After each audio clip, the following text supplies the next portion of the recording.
15 বছর পরে একদিন তারা ডাক দিছিলাম, আচ্ছা। তোমার সাথে কিছু কথা ছিল, শুনবা?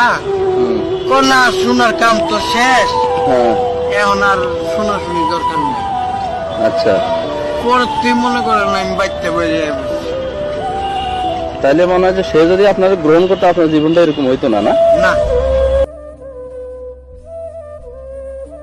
আমরা শুনেছি যে ছেলেরা নাকি মেয়েদের মন ভাঙে। হ্যাঁ, এটা সত্য যে অনেক ছেলেরাই মেয়েদের মন ভাঙে, মনে আঘাত করে।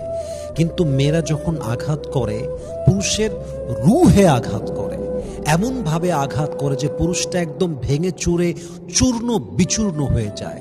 কয়জন মেয়েকে দেখেছেন যে রাস্তায় নেশা করে ওখানেই শেষ হয়ে গেছে? কয়জন মেয়েকে দেখেছেন কষ্টে হার্ট অ্যাটাক করে মারা গেছে? কয়জন মেয়েকে দেখেছেন পাবনায় ভালোবাসায় পাগল হয়ে মেন্টাল হসপিটালে অ্যাডমিশন নিয়েছে? কয়জন মেয়ে আছে? সবই পুরুষ। হার্ট অ্যাটাক করে কারা বেশি মারা যায়? পুরুষরা মারা যায়। পাবনায় কাদের সংখ্যা বেশি? পুরুষদের সংখ্যা বেশি। পাগল হয়ে নেশা করে কারা বেশি? পুরুষরা বেশি। এটা মাথায় রাখবেন যে পুরুষরা মেয়েদের মনে আঘাত করে, আর কিছু মেয়েরা পুরুষদের রুহে এমনভাবে আঘাত করে তার আত্মাটা কেঁপে যায়, তার জীবনটা এমনভাবে নষ্ট হয়ে যায়, পুরুষ তার কাজেও মন দেয় না, পুরুষ তার ফিউচারেও মন দেয় না, পুরো ক্যারিয়ার, পুরো জীবনটা ধূলিসাৎ হয়ে নিঃশেষ হয়ে যায়। ঠিক কিনা?